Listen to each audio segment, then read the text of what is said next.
महाराष्ट्र के पूर्व मुख्यमंत्री उद्धव ठाकरे के हाथ से जब से सत्ता गई है, उसके बाद से तो बीजेपी के खिलाफ उनका पारा और ज्यादा चढ़ चुका है। बीजेपी से वो कुछ ऐसे खफा हैं कि कोई भी काम हो, शिवसेना बीजेपी के विरोध में ही खड़ी नजर आ रही है। खैर, चोट भी बड़ी लगी है। सत्ता गई वो तो गई ही, साथ ही गद्दी भी गई और उसके साथ ही उनके पिता की खड़ी की गई शिवसेना भी अब उनके हाथ से फिसलती दिखाई दे रही है। ऐसे में बीजेपी से जुड़ी हर बात, बीजेपी के हर काम से उनका झुंझलाना लाजमी ही है। अब बीजेपी ने जब देश में हर घर तिरंगा अभियान ही चलाया तो इससे भी उद्धव ठाकरे को परेशानी हो गई। यह अभियान भी उनके गले से नीचे नहीं उतर रहा है।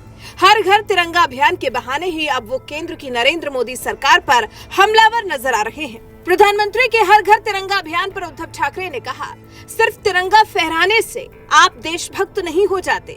वो समझते हैं कि ये आजादी का अमृत महोत्सव का हिस्सा है, लेकिन हमें यह सोचने की जरूरत है कि 75 साल के बाद लोकतंत्र कितना बचा है।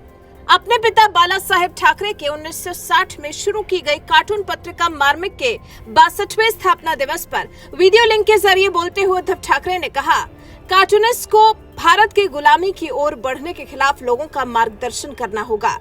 फिर एक वायरल हो रहे कार्टून के बारे में उद्धव ठाकरे ने कहा, आजकल माई बाप सरकार ने हर घर पर राष्ट्रीय ध्वज लगाने के लिए कहा है, लेकिन किसी ने मुझे इसके बारे में एक तस्वीर दिखाई है। इसमें एक गरीब आदमी कहता है कि मेरे पास तिरंगा है, लेकिन इसे लगाने के लिए घर नहीं है। तिरंगा फहराने से कोई देशभक्त नहीं हो जाता। उद्धव ठाकरे यही नहीं रुके, आगे उन्होंने कहा, आज भी चीन अरुणाचल में प्रवेश कर रहा है। अगर हम अपने घरों पर तिरंगा लगाएंगे तो वो वापस नहीं जाएंगे। तिरंगा हमारे दिल में भी होना चाहिए।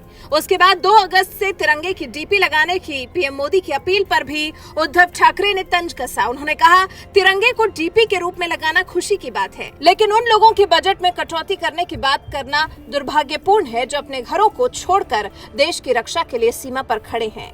इसके बाद ठाकरे ने हाल ही में बीजेपी द्वारा समर्थित शिवसेना के बागियों ने किस तरह से उनकी सरकार को बेदखल किया, उस पर भी बात की। दरअसल इसके लिए भी उन्होंने बीजेपी पर तंज कसा है। उद्धव ठाकरे ने कहा, आपके पास सेना की भर्ती के लिए पैसा नहीं है, लेकिन आपके पास राज्य सरकार को गिराने के लिए पैसा है।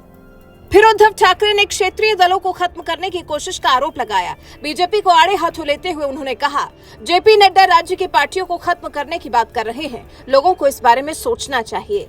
तो कुछ इस तरह से देश के 75वें स्वतंत्रता दिवस के महोत्सव से भी खासा नाराज ही नजर आ रहे हैं उद्धव ठाकरे। शायद ये गद्दी चले जाने का गम है जो उद्धव ठाकरे को परेशान कर रहा है। खैर, लाजमी भी है। कहाँ उद्धव ठाकरे ने सोचा होगा कि कम से कम 5 साल तो अपनी विचारधारा से समझौता कर निकाल ही देंगे, लेकिन ऐसा हो न सका और उनकी अपनी ही पार्टी के लोगों ने उनको धोखा देकर बीजेपी से जाकर हाथ मिला लिया, जिसकी शायद उद्धव ठाकरे ने कभी कल्पना भी नहीं की होगी।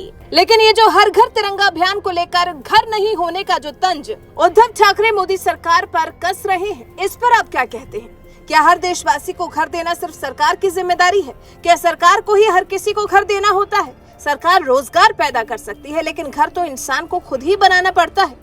इस पर आप क्या कहते हैं? हर घर तिरंगा अभियान चलाने के लिए केंद्र सरकार को सबको घर भी उपलब्ध करवाना चाहिए। इस तंज पर आपका क्या कुछ कहना है? कमेंट कर हमें जरूर बताएं।